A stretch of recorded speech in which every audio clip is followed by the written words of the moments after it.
Our body is connected to nature. Nature is connected to earth. So self-care, nature care, earth care. So when we are thinking of that, first we understand what is nature. Nature is sunrise, sunset, seasons, everything connection. There is a connection. Like I always say, it's like the four wheels of a car. Just now, how we say the mind, the breath, yeah, what we eat, and our emotions. So they're all four connected.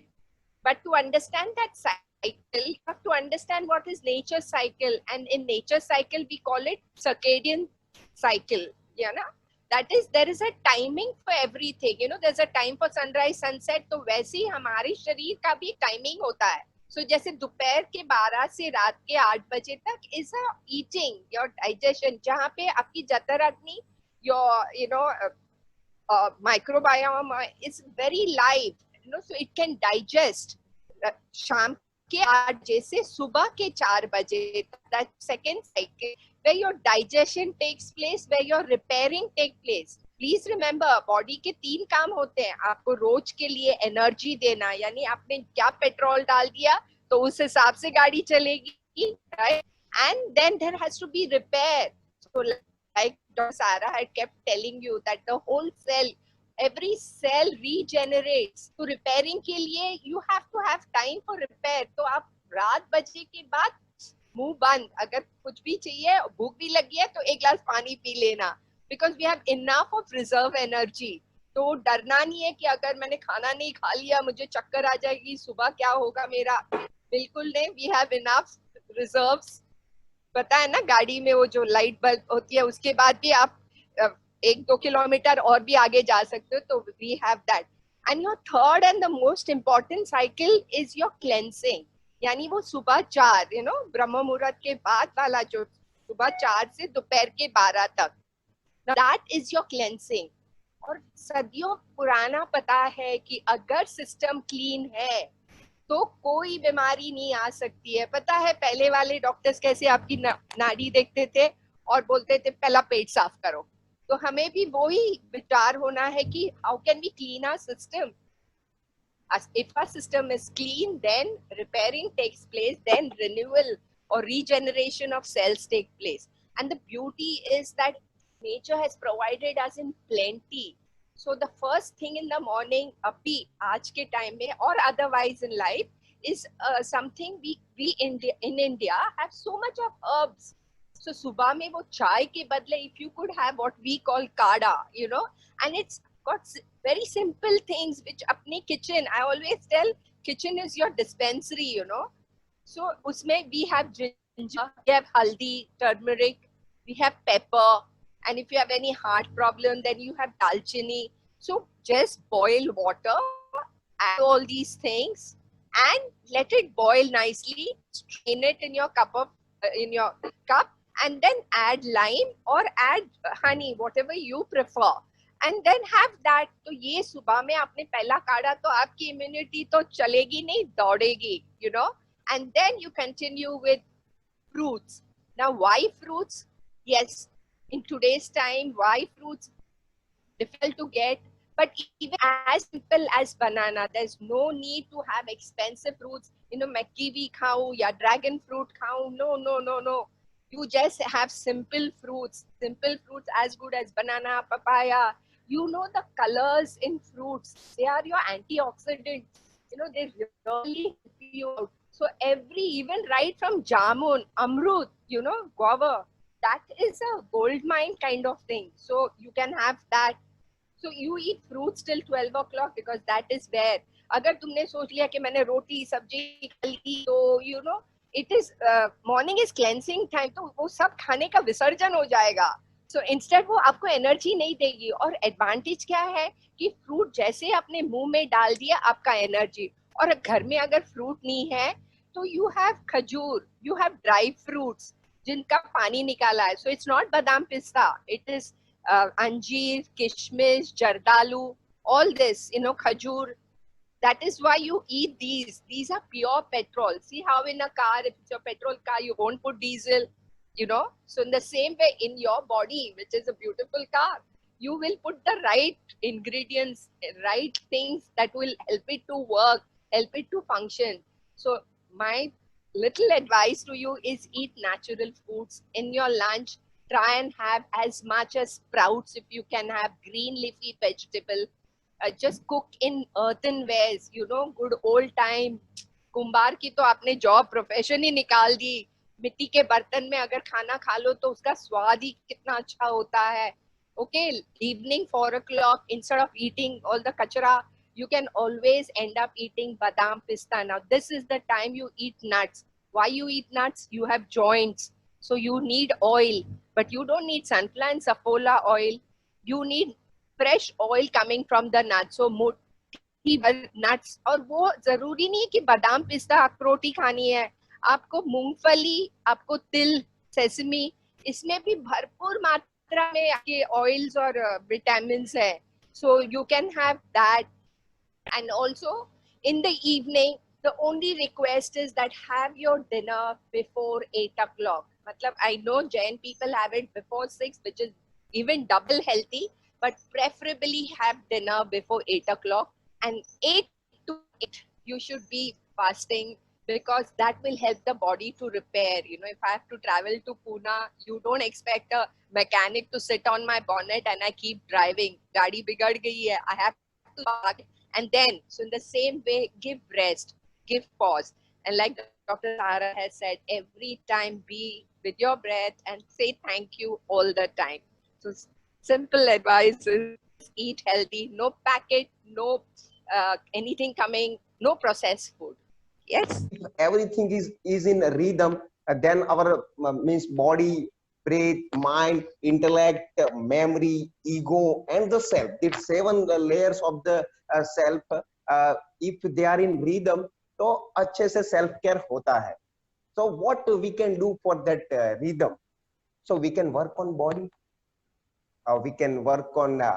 We can do some breathing exercise. We can do some pranayam. So we can increase our immunity level by pranayama, and by when we do work with our body, automatically what will happen, हमारा जो मन होता है वो कहीं पे भी होता है, भूतकाल भविष्य काल में, वो इमीडिएटली प्रेजेंट में आ जाता है.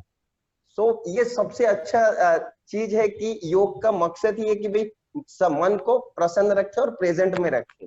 भूतकाल भविष्य काल में गया मन का माइंड का नेचर है, वो भविष्य काल भूतकाल में जाता है. तो हमें ध्यान रखना है. सेल्फ केयर में ये भी चीज मैं खास जोड़ना चाहूंगा कि भाई save your mind at any cost. उसको कहीं भी मींस ज्यादा भूतकाल में मत रहने दे, एक पल के लिए भी भूतकाल में मत रहने दे बिना जरूरत के. कॉन्स्टेंटली अगर मन भूतकाल में रहेगा तो रोग आएंगे ही, पित्त बढ़ेगा ही. और मन भविष्य काल में रहता है कॉन्स्टेंटली, मेरा क्या होगा, मेरे बच्चों का क्या होगा, कुछ भी.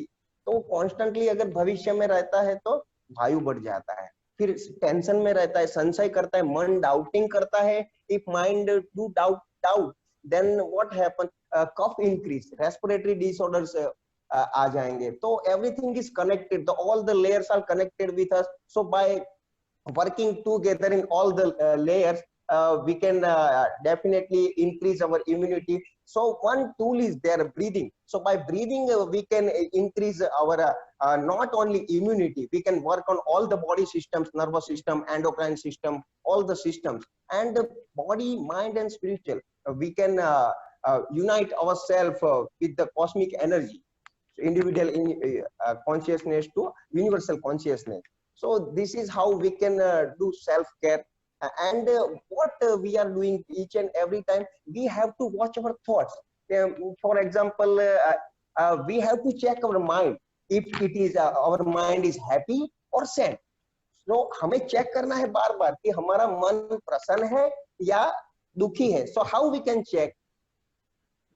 देखो, अगर हमारा मन बार बार कंप्लेन करता है, ये ऐसा है, नहीं ये तो ऐसा है, इसने ऐसा किया, बार बार भूतकाल की बातों को बार बार रिपीट करता है, बार बार एक ही चीज करता है, तो ये चीज होना नहीं. प्रसन्न मन, शांत और प्रसन्न मन, मनः प्रशमनोपायः योग इत्यादि धीयते. ऐसा कहते हैं कि भाई मन अगर शांत और प्रसन्न नहीं होगा तो आप कुछ भी नहीं कर पाएंगे. So we have to steady and calm, peaceful, for peaceful mind. We have to work on breathing. So breath is only one tool. By that we can increase our immunity. We can whatever problem we have, we can by gradually practicing yoga for 10 to 15 minutes, 5 minutes, 1 minute is enough. If you are going means you can give a smile. This is also beautiful thing. इससे भी आप self कर सकते हैं. अभी मैंने दिनेश एक practical जरा थोड़ा सा बता दीजिए प्लीज. काफी यंग ऑडियंस है तो आइडिया आ जाएगा. Right now. So right now, do one little thing. Just shake your hands. Shake your hands. Yes, come right on. Now. Yes. This is a beautiful shake your thing. hand. Yes. Shake your hand. Continue with smile. And do whatever you promise. Exhale and do humming.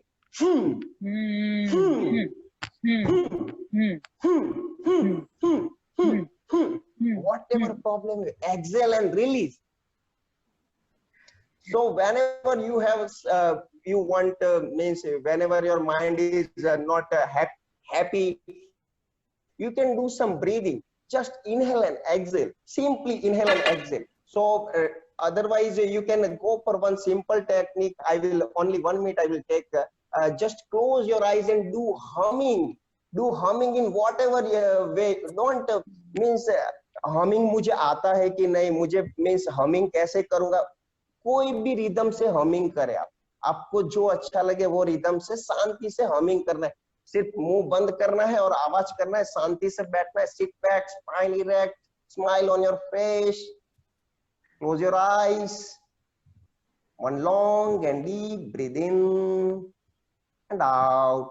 एक लंबी गहरी सांस भरे और छोड़ दे. Body relax.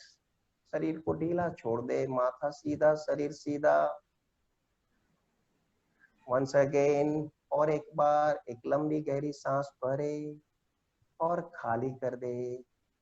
Now slowly and gently होठ बंद ही रखते हुए इनहेल. एक सांस भरे साधारण और हमिंग करेंगे.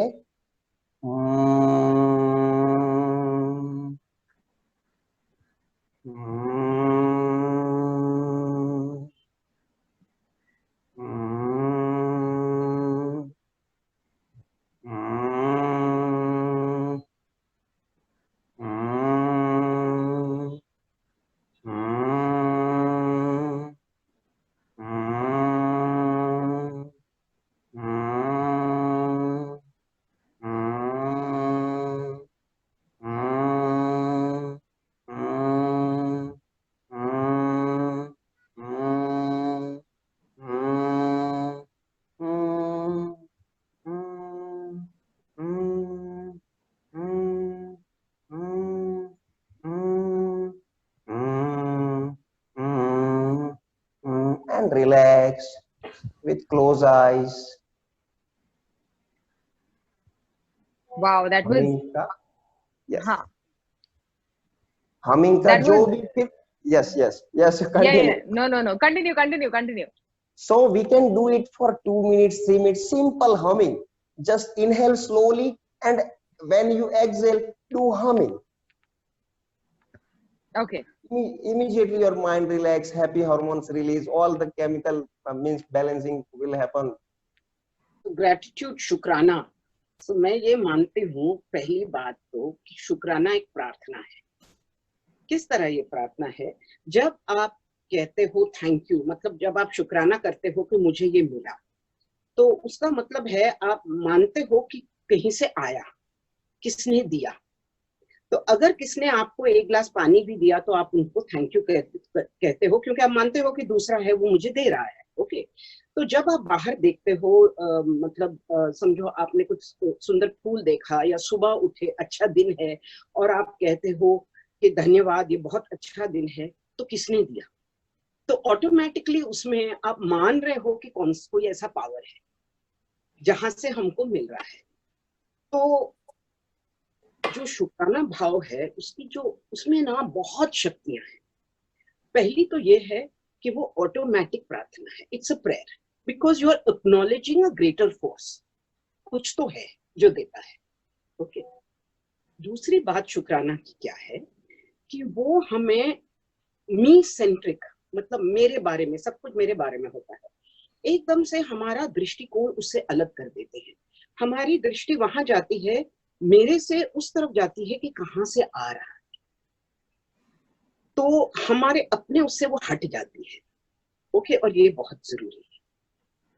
तीसरी बात जो शुक्राने की है, मैं ये मानती हूँ जो भी कहा गया है अभी तक कि पॉजिटिव थिंकिंग, पॉजिटिव ये, तो दो बातें हैं। एक तो दोष दृष्टि, कि जो भी हो रहा है उसमें हम देखते हैं कि क्या गलत है। सुंदर तो दिन है पर मैं बाहर नहीं जा सकती। ओके, और दूसरा है गुणग्राहक दृष्टि। तो जब हम शुक्राना करते हैं ना, तो हमारी जो गुणग्राहक दृष्टि है, the ability to see the good in every situation, उसको बढ़ावा मिलता है। तो हमारा ऑटोमेटिकली, हमको करना ही नहीं पड़ता है। जिस तरह स्टीयरिंग व्हील को आप घुमाओ तो ऑटोमेटिकली घूम जाओगे ना, तो उसी तरह जब हम शुक्राने में आते हैं तो उसकी शक्ति ये है कि वो हमें सही तरफ मोड़ देती है। हमें सोचना ही नहीं पड़ता कि पॉजिटिव है कि नेगेटिव है। आप शुक्राना नेगेटिव तरीके से कर ही नहीं पाते, तो ऑटोमेटिकली आपकी दृष्टि जो गुण है, जो अच्छी बातें हैं आपकी जिंदगी में, उस पे जाती है। ये तो मैंने आपको 3 बातें बताई। के अलावा ये शुक्राना जो है ना, एक ऐसा बैंक है जिसमें आप जितना डालो उतना उस हिसाब से आपका इंटरेस्ट बढ़ता है। मतलब जो बैंक में अगर नॉर्मली आपने अगर समझो 5,000 डाला तो उसमें आपको कम इंटरेस्ट मिलेगा। अगर आपने 50,000 डाला तो उसमें आपको ज्यादा इंटरेस्ट मिलेगा। 5 लाख डाला तो ये भी ऐसा है। जितना मैं शुक्राना करती हूँ, उसकी जो वापसी मुझे मिलती है ना, वो उतनी ही बढ़ के मिलती है। तो अगर हमको अपनी एनर्जी, अपनी ऊर्जा कहीं लगानी है तो हमें यहाँ लगानी चाहिए, क्योंकि वो दूसरा जो बैंक है ना, जो जिसका दिवाला निकलता है, वो है कि जिसमें आप जब नेगेटिव डालते जाते हो ना, उसमें आपका ब्याज कम होता जाता है, यहाँ तक 0 हो जाता है। तो उस बैंक में नहीं डालना है, हमको इसी बैंक में डालना है। समझदारी इस बात। शरीर इम्पोर्टेंट है, मन इम्पोर्टेंट है, and even we are talking about soul now. अभी हमने बात करी फिजिकल हेल्थ, बॉडी और ब्रेथ की। उसके बाद जो आता है वो है हमारा मन, क्योंकि जब हम इमोशंस की बात करते हैं और थॉट्स की बात करते हैं तो वहाँ आता है मन। एंड ये जो स्टोर्ड इमोशंस है, स्ट्रेस है, जिसे हमने जो कहते हैं हम रिप्रेस करके रखते हैं, ये definitely it is a problem. तो क्विकली मैं आपको पहले तो ये बताती हूँ ये प्रॉब्लम कैसे बनी problem, and then we will jump on to quick tips कि इस प्रॉब्लम से कैसे हम डील करें। तो हमने ना बचपन में सभी ने कभी ना कभी किसी फन फेयर में अगर गए हो तो आपने वो गेम देखी है जहाँ पे ईंट रखी होती है जो गीली होती है, पानी में रखी होती है उसे, and then you are suppose to hold it with 2 of your fingers. 2 आपकी उंगलियों से आपने वो ईंट को ना पकड़नी होती है। तो जब शुरू करते हैं ना तभी तो काफी आसान लगती है। आप जैसे जैसे जो घड़ी का काटा जैसे मूव करने लगेगा ना, तो आपको पता चलेगा कि हर एक सेकेंड के साथ वो ईंट बहुत भारी लगने लगती है। और ज्यादा से ज्यादा मे बी 40 और 45 सेकेंड्स तक जब तक आप जाओ उसको पकड़ के रखो, 45 सेकेंड्स के बाद it becomes very difficult to hold it. ये इसी प्रकार का जो ये सिस्टम है is what happens when we hold on to emotions. जब हम काफी समय से कुछ जो इमोशंस होते हैं, कुछ जो भावनाएं होती है जिसे हमने प्रोसेस नहीं किया है, उस पर हमने काम नहीं किया है, और अगर हमने उसको पकड़ के रखा है, वो उसी प्रकार से हमारे शरीर में कहीं तो अपना जगह बनाना शुरू कर देते हैं। And that is how it becomes in the form of a disease और डिसऑर्डर। तो जब डिजीज और डिसऑर्डर की बात होती है उसमें काफी हद तक हमारे इमोशंस, और वो इमोशंस जो कि हमारे लिए थोड़ी प्रॉब्लमेटिक है पर हमने उस पर काम नहीं किया है, उसको हमने रखा है अपने साथ, तो वो एक प्रकार से हमारे शरीर में बाहर आते हैं इन फॉर्म ऑफ डिजीज और डिसऑर्डर, राइट। तो अभी तक हमने ये सारा कुछ काफी डिटेल में समझा है। हमारे पहले जो पैनलिस्ट है उन्होंने बात करी है, तो मैं क्विकली आपके साथ कुछ टिप्स शेयर करूंगी कि हम इस पे काम कैसे करें। सबसे पहला टिप, इसे याद रखना थोड़ा आसान हो जाता है, इसीलिए मैंने उसको एक एक्रोनिम जो होता है वो मैं आपको बताती हूँ। एक्रोनिम यानी कि उसको छोटे इसमें हम याद रखेंगे, राइट। रेन, आपने सुना है रेन, बारिश, rain, RAIN, Okay, so now this is an acronym where each alphabet stands for a step that you will do. First, R stands for recognize. Okay, recognize यानी कि जानिए, और आप कब जान पाएंगे? जब आप वो पॉज लेंगे. जब आप पॉज लेंगे तो आपको पता चलेगा इस समय मुझे क्या अनुभव हो रहा है. अक्सर जब हमें ऐसे रेस्टलेसनेस होती है, अनईजीनेस होता है ना, so we do not really understand कि मुझे अभी हो क्या रहा है एग्जैक्टली. ये पता चलता है कि थोड़ा सा डिस्कम्फर्ट है, अनकंफर्टेबल फील हो रहा है, but we do not really understand कि हो क्या रहा है exactly. So the first thing is the R stands for recognize, यानी कि pause लीजिए और जानिए कि मुझे इस वक्त क्या अनुभव हो रहा है. Try giving it a name that helps beautifully. मुझे इस समय क्या महसूस हो रहा है? क्या वो एंगर है, क्या वो डर है, घबराहट है, मुझे फील क्या हो रहा है? That is the first thing. Second is A. A stands for acknowledge or accept. यानी कि जो मुझे हो रहा है उस चीज को मैं एक्नॉलेज कर रही हूँ, उसका अस्तित्व से स्वीकार कर रही हूँ कि हाँ ये है. Okay, and when I accept it, acknowledge it, I do not mean to say you have to like it. यानी कि अगर मुझे गुस्सा आ रहा है तो उसका ये मतलब नहीं है कि उसे पसंद करिए, but accepting and acknowledging it gives you a lot of control now in your hand to work on it. Third is I. I stands for investigate. यानी कि अब जब आपको पता है कि मुझे इस इमोशन को मैं अनुभव कर रही हूँ या कर रहा हूँ, तो इन्वेस्टिगेट करिए, यानी कि ये कहाँ से आ रहा है. और इन्वेस्टिगेट करने का एक बहुत ही सुंदर तरीका है जिसे हम कहते हैं जर्नलिंग. जर्नलिंग होता है जहाँ पे हम लिखते हैं जो भी हमारे विचार आ रहे हैं, जैसे भी आ रहे हैं, हम उन सारे विचारों को पेपर पे लिखना शुरू कर देते हैं. Unless there is a problem with writing, जैसे अगर कोई wound है, hurt है हाथ में, या there is amputation, जिससे आप लिख ना सको, then you can either record it in your phone, so that is an alternative. But अगर कोई problem नहीं है, आप लिख सकते हो, तो please लिखिए, क्योंकि उन दोनों चीजों का अलग तरीके से impact होता है, and writing becomes a very very important tool here.